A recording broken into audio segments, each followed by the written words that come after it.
Good morning. It's Friday. And it is the 31st of January.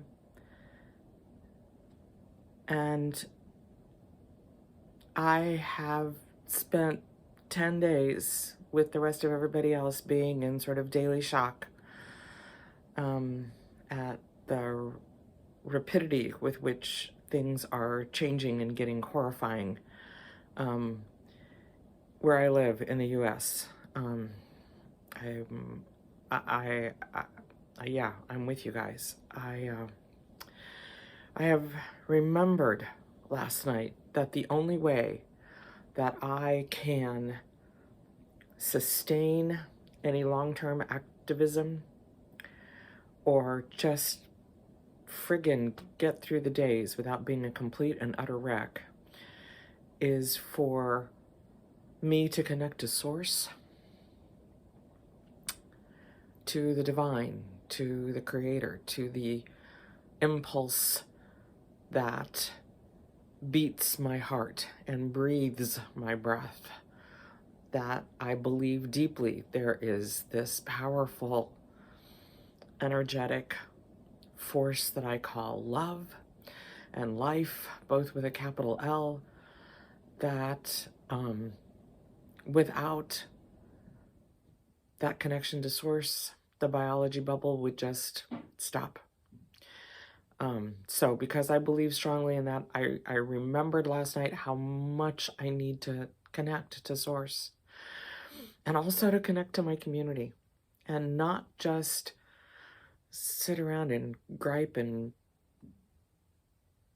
bitch and moan and freak out, although we absolutely need to do that.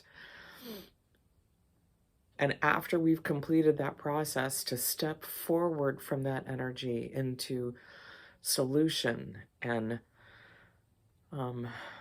decision and action. And that's what I mean by connecting to my community. So this morning, a sip of decaf first, hang on. This morning, I'd like to take some time and talk a little bit more about this connection to Source for me and what that means.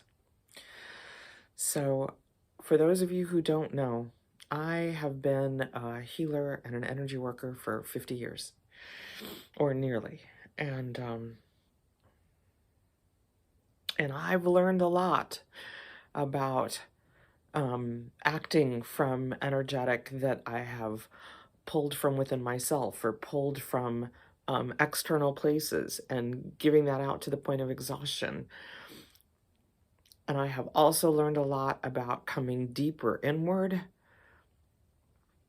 and really allowing the impulses of genuine spiritual connection and Source connection and soul connection to guide my healing work.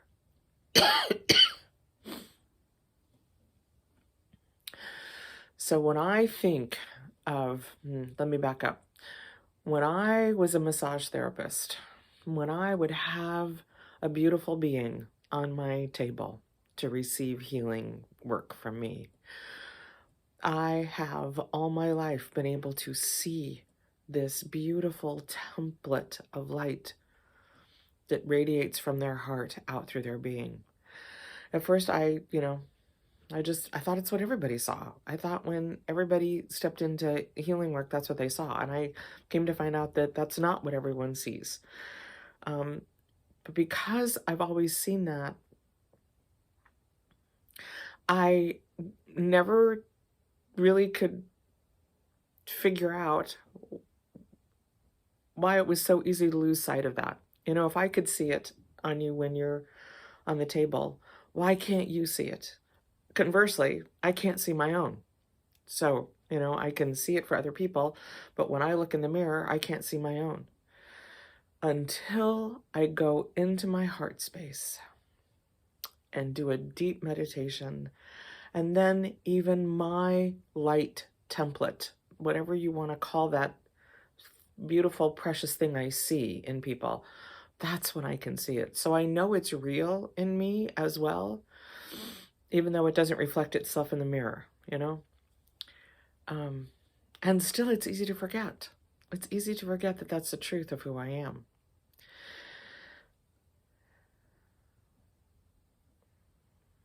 So I invite you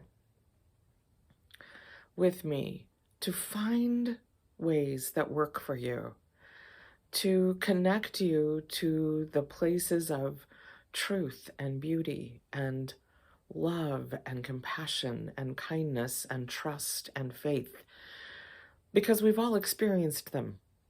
All of us have. These times may be highly unusual and extremely terrifying, and we've lived through unusual and terrifying things before, perhaps not at this level. For those of us that are in the US, perhaps not in our cultural and society um, impact that we're seeing unravel in front of our eyes.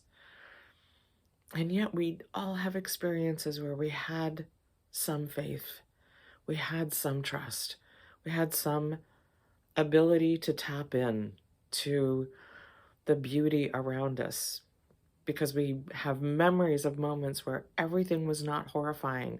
There were moments where we took a deep breath and it was beautiful. There were moments of seeing things of joy. In our deepest grief, there are moments of laughter and smiling. That's what's true. So tap into that space, because it's, both and. It's not this or this, it's both and. We're right here. And I'm just going to invite us to step a little bit more on the trust side for just a little bit. So the way that I do this is I literally start taking a measured breath in and out. We talked about this in the last video that I made. I talked about it as being the heart coherence breath. And the measured count of 4 in and 4 out, and just keeping that moving, allows the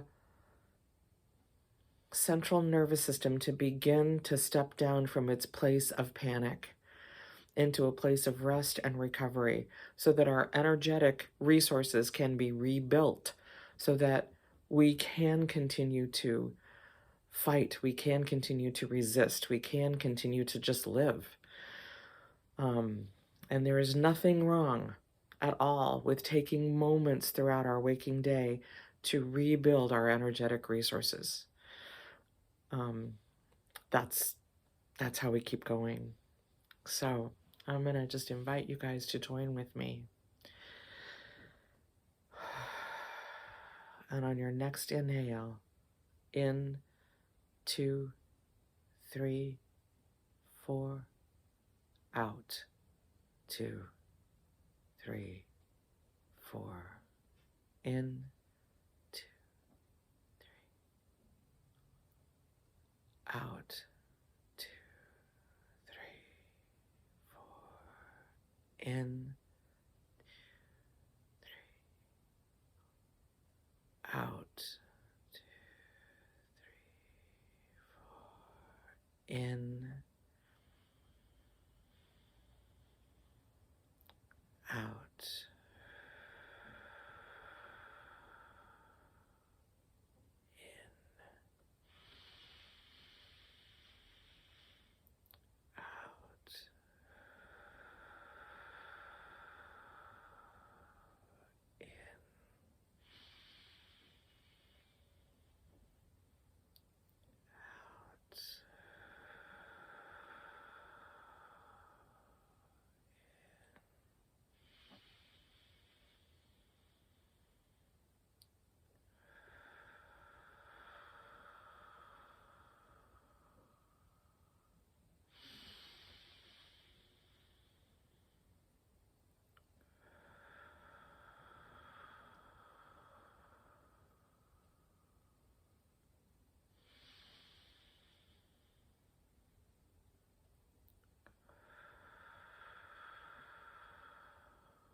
as you keep breathing, gently put your hand on your heart and see if you can't connect to the places within you that are at peace for this moment.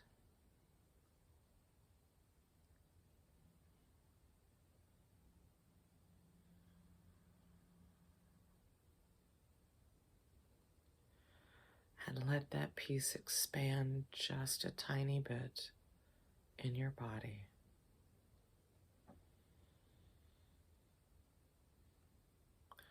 Peace does not push anything away, but it wraps itself lovingly around everything, as if to say, I am here with you.